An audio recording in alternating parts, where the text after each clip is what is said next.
ਵਾਹਿਗੁਰੂ ਜੀ ਕਾ ਖਾਲਸਾ ਵਾਹਿਗੁਰੂ ਜੀ ਕੀ ਫਤਿਹ।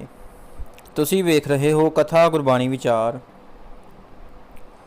ਸੰਗਤ ਜੀ, ਗੁਰੂ ਅੰਗਦ ਦੇਵ ਜੀ ਦਾ ਜੀਵਨ ਬਿਰਤਾਂਤ ਅੱਗੇ ਵਧਾਉਂਦੇ ਹੋਏ ਗੁਰੂ ਜੀ ਪਾਸ ਆਣ ਕੇ ਜਦ ਕੁਝ ਦਿਨ ਬੀਤ ਗਏ ਤਾਂ ਆਪ ਜੀ ਭਾਈ ਬੁੱਢਾ ਜੀ ਤੋਂ ਆਗਿਆ ਲੈ ਕੇ ਹੋਰ ਸਿੱਖਾਂ ਵਾਂਗੂ ਗੁਰੂ ਘਰ ਦੀ ਸੇਵਾ ਵਿੱਚ ਲੱਗ ਗਏ। ਅੰਮ੍ਰਿਤ ਵੇਲੇ ਗੁਰੂ ਜੀ ਪਾਸ ਜਲ ਦੀਆਂ ਗਾਗਰਾਂ ਲਿਆ ਕੇ ਇਸ਼ਨਾਨ ਕਰਾਉਣਾ, ਫਿਰ ਬਸਤਰ ਸਾਫ਼ ਕਰਕੇ ਆਪ ਇਕਾਂਤ ਹੋ ਕੇ ਗੁਰੂ ਜੀ ਦੀ ਮੂਰਤੀ ਦਾ ਧਿਆਨ ਧਰ ਕੇ ਬੈਠ ਜਾਂਦੇ। ਸਿਮਰਨ ਤੋਂ ਉੱਠ ਕੇ ਲੰਗਰ ਵਾਸਤੇ ਪਾਣੀ ਲਿਆਉਂਦੇ, ਝਾੜੂ ਦਿੰਦੇ ਅਤੇ ਬਰਤਨ ਮਾਂਜਦੇ।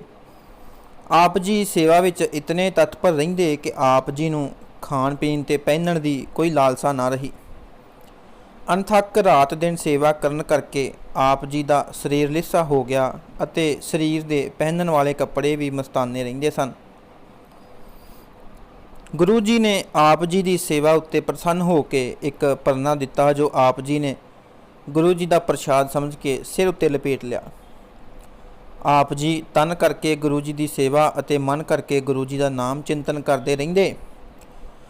ਆਪ ਜੀ ਦੀ ਘੋਰ ਸੇਵਾ ਉੱਤੇ ਪ੍ਰਸੰਨ ਹੋ ਕੇ ਗੁਰੂ ਜੀ ਜਿਹੜਾ ਪਰਨਾ ਸਾਲ ਦੇ ਸਾਲ ਬਖਸ਼ਿਸ਼ ਕਰਦੇ, ਉਹ ਆਪ ਜੀ ਪਹਿਲਿਆਂ ਦੇ ਉੱਤੇ ਹੀ ਸਿਰ ਉੱਤੇ ਬੰਨੀ ਜਾਂਦੇ। ਇਸ ਤਰ੍ਹਾਂ ਜਦ 11 ਸਾਲ ਬੀਤ ਗਏ ਤਾਂ ਇਹਨਾਂ ਪਰਨਿਆਂ ਦਾ ਆਪ ਜੀ ਦੇ ਸਿਰ ਉੱਤੇ ਇੱਕ ਵੱਡਾ ਮਨਾਸਾ ਬਣ ਗਿਆ। ਆਪ ਜੀ ਦਾ ਸਰੀਰ ਪਤਲਾ ਤੇ ਮਧਰਾ ਸੀ, ਜੋ ਬਿਰਧ ਅਵਸਥਾ ਦੇ ਕਾਰਨ ਬਹੁਤ ਨਿਰਬਲ ਹੋ ਚੁੱਕਾ ਸੀ। ਇੱਕ ਦਿਨ ਆਪ ਜੀ ਨਿੱਤ ਦੇ ਨੇਮ ਅਨੁਸਾਰ ਗੁਰੂ ਜੀ ਦੇ ਇਸ਼ਨਾਨ ਲਈ ਅੰਮ੍ਰਿਤ ਵੇਲੇ ਪਾਣੀ ਦੀ ਗਾਗਰ ਸਿਰ ਤੇ ਚੁੱਕ ਕੇ ਲਈ ਜਾ ਰਹੇ ਸਨ ਕਿ ਰਸਤੇ ਵਿੱਚ ਇੱਕ ਜਲਾਹੇ ਦੀ ਖੱਡੀ ਦੇ ਕਿੱਲੇ ਨਾਲ ਆਪ ਜੀ ਨੂੰ ਠੇਡਾ ਲੱਗਾ, ਜਿਸ ਨਾਲ ਆਪ ਜੀ ਖੱਡੀ ਵਿੱਚ ਡਿੱਗ ਪਏ। ਜਦ ਆਪ ਜੀ ਦੇ ਡਿੱਗਣ ਦਾ ਖੜਾਕ ਜਲਾਹੇ ਨੇ ਸੁਣਿਆ ਤਾਂ ਉਸਨੇ ਜਲਾਹੀ ਨੂੰ ਪੁੱਛਿਆ ਕਿ ਬਾਹਰ ਕੌਣ ਹੈ, ਕੋਈ ਚੋਰ ਹੈ ਜਾਂ ਕੋਈ ਹੋਰ ਪੁਰਸ਼। ਜਲਾਈ ਨੇ ਕਿਹਾ, ਇਸ ਵੇਲੇ ਹੋਰ ਕੌਣ ਹੋ ਸਕਦਾ ਹੈ, ਅਮਰੂ ਨਿਥਾਵਾਂ ਹੀ ਹੋਵੇਗਾ, ਜਿਹੜਾ ਰਾਤ ਦਿਨ ਕੁੜਮਾਂ ਦਾ ਪਾਣੀ ਢੋਂਦਾ ਫਿਰਦਾ ਹੈ। ਜਲਾਹੀ ਦੀ ਇਹ ਗੱਲ ਸੁਣ ਕੇ ਸ਼੍ਰੀ ਅਮਰਦਾਸ ਜੀ ਨੇ ਕਿਹਾ, ਕਮਲੀਏ, ਮੈਂ ਨਿਥਾਵਾ ਨਹੀਂ ਹਾਂ, ਮੈਂ ਗੁਰੂ ਵਾਲਾ ਹਾਂ। ਤੂੰ ਝੱਲੀ ਹੈ ਜੋ ਇਸ ਤਰ੍ਹਾਂ ਕਹਿੰਦੀ ਹੈ। ਇਹ ਗੱਲ ਕਰਕੇ ਆਪ ਜੀ ਗਾਗਰ ਚੁੱਕ ਕੇ ਗੁਰੂ ਜੀ ਪਾਸ ਆ ਗਏ। ਗੁਰੂ ਜੀ ਨੂੰ ਯਥਾ ਨੇਮ ਇਸ਼ਨਾਨ ਕਰਾ ਕੇ ਹੋਰ ਸੇਵਾ ਵਿੱਚ ਲੱਗ ਗਏ। ਉਧਰ ਆਪ ਜੀ ਦੇ ਬਚਨ ਨਾਲ ਜਲਾਹੀ ਕਮਲਿਆਂ ਵਾਂਗੂ ਅਰਲ ਬਰਲ ਬੋਲਣ ਲੱਗ ਪਈ। ਜਦ ਦਿਨ ਚੜ੍ਹਿਆ ਤਾਂ ਅੰਤਰਜਾਮੀ ਗੁਰੂ ਜੀ ਨੇ ਜਲਾਹੀ ਨੂੰ ਸੱਦ ਕੇ ਪੁੱਛਿਆ ਕਿ ਅੱਜ ਅੰਮ੍ਰਿਤ ਵੇਲੇ ਕੀ ਗੱਲ ਹੋਈ ਸੀ। ਸੱਚ ਦੱਸਣਾ। ਜਲਾਹੀ ਨੇ ਕਿਹਾ, ਮਹਾਰਾਜ, ਜਦ ਤੁਹਾਡੇ ਸੇਵਾਦਾਰ ਬਾਬਾ ਜੀ ਪਾਣੀ ਦੀ ਗਾਗਰ ਲਈ ਆਉਂਦੇ ਸਨ, ਸਾਡੀ ਖੱਡੀ ਦੇ ਕਿੱਲੇ ਨਾਲ ਠੇਡਾ ਖਾ ਕੇ ਡਿੱਗ ਪਏ ਸਨ। ਤਾਂ ਮੈਂ ਪੁੱਛਿਆ, ਕੌਣ ਹੈ? ਮੇਰੀ ਇਸਤਰੀ ਨੇ ਕਿਹਾ, ਇਹ ਅਮਰੂ ਨਿਥਾਵਾਂ ਹੋਵੇਗਾ। ਅੱਗੋਂ ਇਹਨਾਂ ਨੇ ਕਿਹਾ, ਕਮਲੀਏ, ਤੂੰ ਝੱਲੀ ਹੈ, ਮੈਂ ਗੁਰੂ ਵਾਲਾ ਹਾਂ, ਨਿਥਾਵਾਂ ਨਹੀਂ। ਇਹਨਾਂ ਦੇ ਇਸ ਵਚਨ ਨਾਲ ਹੀ ਮੇਰੀ ਇਸਤਰੀ ਝੱਲੀ ਹੋ ਗਈ ਹੈ। ਆਪ ਕਿਰਪਾ ਕਰਕੇ ਸਾਨੂੰ ਬਖਸ਼ ਦਿਓ ਅਤੇ ਇਸ ਨੂੰ ਰਾਜੀ ਕਰ ਦਿਓ, ਨਹੀਂ ਤਾਂ ਮੇਰਾ ਘਰ ਵੈਰਾਨ ਹੋ ਜਾਵੇਗਾ। ਜਲਾਹੇ ਦੀ ਇਹ ਗੱਲ ਸੁਣ ਕੇ ਗੁਰੂ ਜੀ ਨੇ ਕਿਹਾ, ਸ਼੍ਰੀ ਅਮਰਦਾਸ ਜੀ, ਨਿਥਾਵਿਆਂ ਦੀ ਥਾਂ ਹੈ, ਨਿਮਾਣਿਆਂ ਦਾ ਮਾਣ, ਨਿਓਟਿਆਂ ਦੀ ਓਟ ਹੈ, ਨਿਧਰਿਆਂ ਦੀ ਧਿਰ ਹੈ, ਨੇ ਆਸਰਿਆਂ ਦਾ ਆਸਰਾ ਹੈ। ਇਤ ਆਦਿਕ 12 ਵਰ ਦੇ ਕੇ ਗੁਰੂ ਜੀ ਨੇ ਆਪ ਜੀ ਨੂੰ ਗਲ ਨਾਲ ਲਾ ਲਿਆ ਅਤੇ ਬਚਨ ਕੀਤਾ ਕਿ ਹੁਣ ਤੁਸੀਂ ਮੇਰਾ ਹੀ ਰੂਪ ਹੋ ਗਏ ਹੋ। ਉਪਰੰਤ ਕਿਰਪਾ ਦ੍ਰਿਸ਼ਟੀ ਕਰਕੇ ਜਲਾਹੀ ਵੱਲ ਵੇਖ ਕੇ ਉਸ ਨੂੰ ਰਾਜੀ ਕਰ ਦਿੱਤਾ ਅਤੇ ਉਹ ਨਮਸਕਾਰ ਕਰਕੇ ਗੁਰੂ ਜੀ ਦੇ ਗੁਣ ਗਾਉਂਦੇ ਘਰ ਨੂੰ ਚਲੇ ਗਏ। ਉਪਰੰਤ ਗੁਰੂ ਜੀ ਨੇ ਆਪ ਜੀ ਦੇ ਸਿਰ ਤੋਂ 11 ਸਾਲਾਂ ਦੇ ਹੇਠ ਉੱਤੇ ਬੱਧੇ ਪਰਨਿਆਂ ਦੀ ਪੰਡ ਲਾ ਦਿੱਤੀ ਅਤੇ ਸਿੱਖਾਂ ਨੂੰ ਹੁਕਮ ਕੀਤਾ ਕਿ ਇਹਨਾਂ ਨੂੰ ਬੜੀ ਚੰਗੀ ਤਰ੍ਹਾਂ ਇਸ਼ਨਾਨ ਕਰਾ ਕੇ ਨਵੇਂ ਕੱਪੜੇ ਪਹਿਨਾਓ। ਅੱਜ ਤੋਂ ਇਹ ਸਾਡਾ ਰੂਪ ਹੀ ਹਨ। ਸਾਡੇ ਪਿੱਛੋਂ ਗੁਰੂ ਬਾਬੇ ਜੀ ਦੀ ਗੱਦੀ ਉੱਤੇ ਇਹ ਬਿਰਾਜਮਾਨ ਹੋਣਗੇ। ਇਸ ਗੱਲ ਨੂੰ ਅਜੇ ਥੋੜ੍ਹੇ ਹੀ ਦਿਨ ਹੋਏ ਸਨ ਕਿ ਇੱਕ ਗੋਂਦੇ ਖੱਤਰੀ ਨੇ ਗੁਰੂ ਜੀ ਪਾਸ ਆਣ ਕੇ ਬੇਨਤੀ ਕੀਤੀ ਕਿ ਸੱਚੇ ਪਾਤਸ਼ਾਹ, ਮੇਰਾ ਪਿੰਡ ਬਿਆਸਾ ਦਰਿਆ ਦੇ ਕੰਢੇ ਉੱਤੇ ਹੈ, ਜਿਸ ਨੂੰ ਭੂਤ ਪ੍ਰੇਤ ਵਸਣ ਨਹੀਂ ਦਿੰਦੇ। ਆਪ ਕਿਰਪਾ ਕਰਕੇ ਉੱਥੇ ਚਰਨ ਪਾ ਕੇ ਮੇਰਾ ਨਗਰ ਵਸਾਉਣਾ ਕਰੋ। ਉੱਥੇ ਆਪ ਜੀ ਦੇ ਨਿਵਾਸ ਵਾਸਤੇ ਮੈਂ ਸੁੰਦਰ ਮਕਾਨ ਪਵਾ ਦਿਆਂਗਾ ਅਤੇ ਹੋਰ ਵੀ ਹਰ ਤਰ੍ਹਾਂ ਸੇਵਾ ਕਰਦਾ ਰਵਾਂਗਾ। ਗੋਂਦੇ ਦੀ ਬੇਨਤੀ ਸੁਣ ਕੇ ਗੁਰੂ ਜੀ ਨੇ ਪਹਿਲਾਂ ਆਪਣੇ ਵੱਡੇ ਪੁੱਤਰ ਦਾਸੂ ਜੀ ਨੂੰ, ਫਿਰ ਛੋਟੇ ਪੁੱਤਰ ਦਾਤੂ ਜੀ ਨੂੰ ਕਿਹਾ ਕਿ ਇਸ ਦੇ ਨਾਲ ਚਲੇ ਜਾਓ ਤੇ ਉੱਥੇ ਹੀ ਨਿਵਾਸ ਕਰਨਾ। ਪਰ ਜਦ ਦੋਹਾਂ ਪੁੱਤਰਾਂ ਨੇ ਨਾ ਕਰ ਦਿੱਤੀ ਤਾਂ ਫਿਰ ਗੁਰੂ ਜੀ ਨੇ ਸ਼੍ਰੀ ਅਮਰਦਾਸ ਜੀ ਨੂੰ ਆਖਿਆ ਕਿ ਇਸ ਗੋਂਦੇ ਨਾਲ ਤੁਸੀਂ ਜਾਓ ਤੇ ਇਸ ਦੀ ਸਹਾਇਤਾ ਕਰੋ। ਗੁਰੂ ਜੀ ਦਾ ਹੁਕਮ ਮੰਨ ਕੇ ਆਪ ਜੀ ਝਟਪਟ ਹੀ ਤਿਆਰ ਹੋ ਗਏ। ਤਦ ਗੁਰੂ ਜੀ ਨੇ ਆਪਣੇ ਹੱਥ ਦੀ ਇੱਕ ਸੋਟੀ ਦਿੱਤੀ ਅਤੇ ਆਖਿਆ ਕਿ ਜਦ ਇਸ ਸੋਟੀ ਨੂੰ ਤੁਸੀਂ ਪਿੰਡ ਦੀ ਜੂਹ ਵਿੱਚ ਜਾ ਕੇ ਹਵਾ ਵਿੱਚ ਉੱਚੀ ਕਰਕੇ ਹਿਲਾਓਗੇ ਤਾਂ ਇਸ ਨੂੰ ਦੂਰੋਂ ਹੀ ਵੇਖ ਕੇ ਭੂਤ ਪ੍ਰੇਤ ਪਿੰਡ ਛੱਡ ਕੇ ਭੱਜ ਜਾਣਗੇ। ਇਸ ਤਰ੍ਹਾਂ ਜਦ ਸੋਟੀ ਲੈ ਕੇ ਸ਼੍ਰੀ ਅਮਰਦਾਸ ਜੀ ਗੋਂਦੇ ਨਾਲ ਗਏ ਤਾਂ ਆਪ ਜੀ ਨੇ ਹੱਥ ਵਿੱਚ ਸੋਟੀ ਹਿਲਦੀ ਵੇਖ ਕੇ ਸਭ ਭੂਤ ਪ੍ਰੇਤ ਨਗਰ ਖਾਲੀ ਕਰਕੇ ਦੌੜ ਗਏ। ਜਦ ਭੂਤ ਪ੍ਰੇਤਾਂ ਤੋਂ ਨਗਰ ਸਥਾਨ ਸਾਫ਼ ਹੋ ਗਿਆ ਤਾਂ ਗੋਂਦੇ ਨੇ ਬਹੁਤ ਸਾਰੇ ਰਾਜ ਮਜ਼ਦੂਰ ਲਗਾ ਕੇ ਗੁਰੂ ਜੀ ਦੇ ਨਿਵਾਸ ਵਾਸਤੇ ਮਕਾਨ ਤਿਆਰ ਕਰਵਾ ਦਿੱਤੇ। ਉਪਰੰਤ ਆਪ ਜੀ ਦੇ ਦਰਸ਼ਨ ਕਰਨ ਖਡੂਰ ਸਾਹਿਬ ਆਏ ਤਾਂ ਆਪ ਜੀ ਤੋਂ ਸਾਰੀ ਵਾਰਤਾ ਸੁਣ ਕੇ ਗੁਰੂ ਜੀ ਬਹੁਤ ਪ੍ਰਸੰਨ ਹੋਏ ਅਤੇ ਕਿਹਾ, ਪੁਰਖਾ, ਸਾਡਾ ਬਚਨ ਮੰਨ ਕੇ ਹੁਣ ਆਪਣੇ ਸਾਰੇ ਪਰਿਵਾਰ ਨੂੰ ਬਾਸਰਕੇ ਤੋਂ ਗੋਇੰਦਵਾਲ ਹੀ ਲੈ ਆਓ। ਗੁਰੂ ਜੀ ਦਾ ਹੁਕਮ ਮੰਨ ਕੇ ਆਪ ਜੀ ਆਪਣੇ ਸਾਰੇ ਪਰਿਵਾਰ ਨੂੰ ਬਾਸਰਕੇ ਤੋਂ ਗੋਇੰਦਵਾਲ ਲੈ ਆਏ ਅਤੇ ਆਪਣੇ ਨਵੇਂ ਬਣੇ ਮਕਾਨਾਂ ਵਿੱਚ ਨਿਵਾਸ ਕਰਾ ਦਿੱਤਾ। ਇੱਕ ਦਿਨ ਪ੍ਰੇਮ ਵਸ ਹੋ ਕੇ ਸ੍ਰੀ ਗੁਰੂ ਅੰਗਦ ਦੇਵ ਜੀ ਗੋਇੰਦਵਾਲ ਨੂੰ ਵੇਖਣ ਵਾਸਤੇ ਅਤੇ ਸ੍ਰੀ ਅਮਰਦਾਸ ਜੀ ਨੂੰ ਮਿਲਣ ਵਾਸਤੇ ਗੋਇੰਦਵਾਲ ਸਾਹਿਬ ਚਲੇ ਗਏ।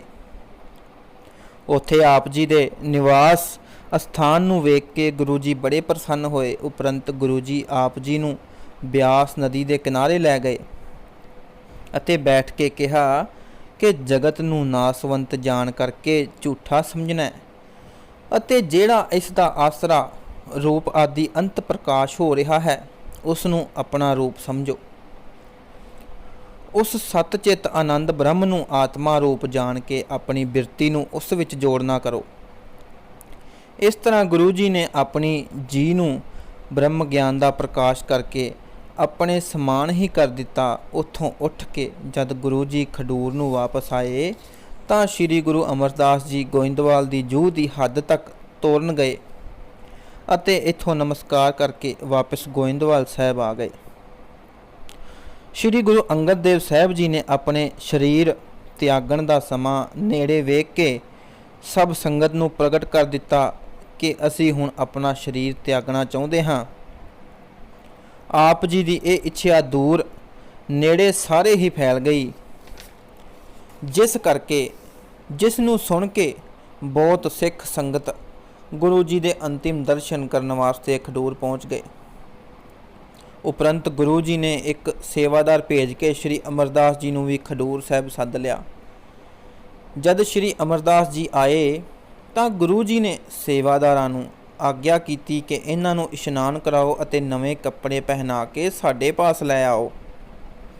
ਇਹਨਾਂ ਦੇ ਨਾਲ ਸਾਡੇ ਦੋਹਾਂ ਪੁੱਤਰਾਂ ਅਤੇ ਸੰਗਤ ਨੂੰ ਵੀ ਸੱਦ ਲਵੋ। ਇਸ ਤਰ੍ਹਾਂ ਜਦ ਦੀਵਾਨ ਸੱਜ ਗਿਆ ਤਾਂ ਗੁਰੂ ਜੀ ਨੇ ਸ੍ਰੀ ਅਮਰਦਾਸ ਜੀ ਨੂੰ ਸੰਬੋਧਨ ਕਰਕੇ ਆਖਿਆ, ਹੇ ਪਿਆਰੇ ਪੁਰਖ ਸ੍ਰੀ ਅਮਰਦਾਸ ਜੀ, ਸਾਨੂੰ ਅਕਾਲ ਪੁਰਖ ਦਾ ਸੱਦਾ ਆ ਗਿਆ ਹੈ। ਅਸਾਂ ਆਪਣਾ ਸਰੀਰ ਤਿਆਗ ਕੇ ਗੁਰੂ ਬਾਬਾ ਜੀ ਦੇ ਚਰਨਾਂ ਵਿੱਚ ਛੇਤੀ ਹੀ ਜਾ ਬਿਰਾਜਣਾ ਹੈ। ਤੁਸੀਂ ਗੁਰੂ ਬਾਬਾ ਨਾਨਕ ਸਾਹਿਬ ਜੀ ਦੀ ਚਲਾਈ ਹੋਈ ਮਰਿਆਦਾ ਨੂੰ ਕਾਇਮ ਰੱਖਣਾ। ਇਹ ਬਚਨ ਕਰਕੇ ਆਪ ਜੀ ਨੇ ਚੇਤ ਸੁਧੀ ਵਾਲੇ ਦਿਨ 5 ਪੈਸੇ ਤੇ ਨਾਰੀਅਲ ਸ੍ਰੀ ਅਮਰਦਾਸ ਜੀ ਦੇ ਅੱਗੇ ਰੱਖ ਕੇ ਮੱਥਾ ਟੇਕ ਦਿੱਤਾ ਅਤੇ ਬਾਬਾ ਬੁੱਢਾ ਜੀ ਨੇ ਆਗਿਆ ਅਨੁਸਾਰ ਆਪ ਜੀ ਦੇ ਮਸਤਕ ਤੇ ਗੁਰਿਆਈ ਦਾ ਤਿਲਕ ਲਾ ਦਿੱਤਾ।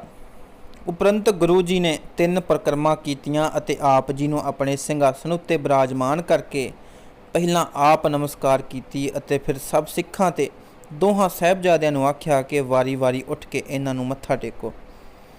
ਹੁਣ ਇਹ ਮੇਰਾ ਰੂਪ ਹਨ, ਮੇਰੇ ਅਤੇ ਇਹਨਾਂ ਵਿੱਚ ਕੋਈ ਭੇਦ ਨਹੀਂ ਹੈ।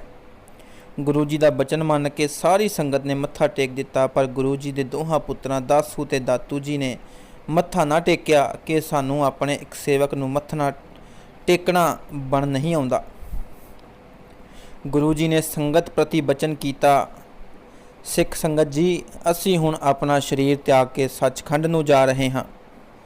ਸਾਡੇ ਪਿੱਛੋਂ ਤੁਸੀਂ ਸਭ ਨੇ ਸਤਨਾਮ ਵਾਹਿਗੁਰੂ ਦਾ ਜਾਪ ਅਤੇ ਕੀਰਤਨ ਕਰਨਾ ਹੈ। ਰੋਣਾ ਤੇ ਸੋਗ ਨਹੀਂ ਕਰਨਾ, ਲੰਗਰ ਜਾਰੀ ਰੱਖਣਾ ਹੈ। ਸਾਡੇ ਸਰੀਰ ਦਾ ਸੰਸਕਾਰ ਉਸ ਜਗ੍ਹਾ ਤੇ ਕਰਨਾ ਹੈ ਜਿੱਥੇ ਜਲਾਹੇ ਦੇ ਕਿੱਲੇ ਨਾਲ ਠੇਡਾ ਖਾ ਕੇ ਸ਼੍ਰੀ ਅਮਰਦਾਸ ਜੀ ਡਿੱਗ ਪਏ ਹਨ। ਇਹ ਬਚਨ ਕਰਕੇ ਆਪ ਜੀ ਚਿੱਟਾ ਚਾਦਰਾ ਉੱਪਰ ਲੈ ਕੇ ਕੁਸ਼ਾ ਆਸਨ ਉੱਤੇ ਲੇਟ ਗਏ ਅਤੇ ਪੰਜ ਭੌਤਿਕ ਸਰੀਰ ਨੂੰ ਤਿਆਗ ਕੇ ਸੱਚਖੰਡ ਸਾਹਿਬ ਨੂੰ ਪਧਾਰ ਗਏ। ਉਪਰੰਤ ਸਾਰੀ ਸੰਗਤ ਨੇ ਕੀਰਤਨ ਕਰਕੇ ਇੱਕ ਸੁੰਦਰ ਵਿਮਾਨ ਤਿਆਰ ਕੀਤਾ। ਗੁਰੂ ਜੀ ਦੇ ਸਰੀਰ ਨੂੰ ਬਿਆਸਾ ਦੇ ਜਲ ਨਾਲ ਇਸ਼ਨਾਨ ਕਰਾ ਕੇ ਉੱਪਰ ਸੋਹਣਾ ਰੇਸ਼ਮੀ ਕੱਪੜਾ ਪਾ ਕੇ ਵਿਮਾਨ ਵਿੱਚ ਰੱਖਿਆ। ਫਿਰ ਗੁਰੂ ਜੀ ਦੀ ਦੱਸੀ ਹੋਈ ਜਗ੍ਹਾ ਉੱਤੇ ਭਾਈ ਬੁੱਢਾ ਜੀ ਆਦਿ ਪਰਮ ਸਿੱਖਾਂ ਨੇ ਆਪ ਸਰੀਰ ਨੂੰ ਚੰਦਨ ਜਿਖਾ ਉੱਤੇ ਰੱਖ ਕੇ ਅਰਦਾਸ ਕੀਤੀ ਅਤੇ ਆਪ ਜੀ ਦੇ ਵੱਡੇ ਸਪੁੱਤਰ ਦਾਸੂ ਜੀ ਤੋਂ ਅਗਨੀ ਲਗਵਾ ਕੇ ਸੰਸਕਾਰ ਕਰ ਦਿੱਤਾ। 10ਵੀਂ ਵਾਲੇ ਦਿਨ ਸ੍ਰੀ ਗੁਰੂ ਅਮਰਦਾਸ ਜੀ ਨੇ ਬਹੁਤ ਰਸਦ ਇਕੱਠੀ ਕਰਕੇ ਕੜਾਹ ਪ੍ਰਸ਼ਾਦ ਦੀ ਦੇਗ ਤਿਆਰ ਕਰਵਾਈ ਅਤੇ ਸਭ ਸੰਗਤਾਂ ਨੂੰ ਪੰਗਤਾਂ ਵਿੱਚ ਬਿਠਾ ਕੇ ਖੁੱਲ੍ਹੇ ਗੱਫੇ ਵਰਤਾਏ। ਇਸ ਸਮੇਂ ਜੋ ਬਸਤਰ ਅਤੇ ਮਾਇਆ ਸ੍ਰੀ ਗੁਰੂ ਅਮਰਦਾਸ ਜੀ ਨੂੰ ਸੰਗਤਾਂ ਨੇ ਭੇਟਾ ਕੀਤੀ, ਉਹ ਆਪ ਜੀ ਨੇ ਸਾਰੀ ਦੀ ਸਾਰੀ ਬਾਬਾ ਦਾਸੂ ਜੀ ਅਤੇ ਦਾਤੂ ਜੀ ਗੁਰੂ ਸਾਹਿਬ ਜੀ ਦੇ ਦੋਹਾਂ ਪੁੱਤਰਾਂ ਨੂੰ ਦੇ ਦਿੱਤੀ ਅਤੇ ਆਪ ਸੰਗਤ ਨਾਲ ਗੋਇੰਦਵਾਲ ਚਲੇ ਗਏ। ਇਸੇ ਤਰ੍ਹਾਂ ਗੁਰੂ ਅੰਗਦ ਦੇਵ ਜੀ ਦਾ ਜੀਵਨ ਬਿਰਤਾਂਤ ਖਤਮ ਹੁੰਦਾ ਹੈ ਅਤੇ ਗੁਰੂ ਅੰਗਦ ਦੇਵ ਜੀ ਜੋਤੀ ਜੋਤ ਸਮਾਉਣ ਪਿੱਛੋਂ ਗੁਰੂ ਅਮਰਦਾਸ ਜੀ ਨੂੰ ਆਪਣੀ ਗੁਰਗੱਦੀ ਸੌਂਪ ਗਏ ਅਤੇ ਸਿੱਖਾਂ ਦੇ ਤੀਜੇ ਗੁਰੂ ਨਿਯੁਕਤ ਕਰ ਗਏ।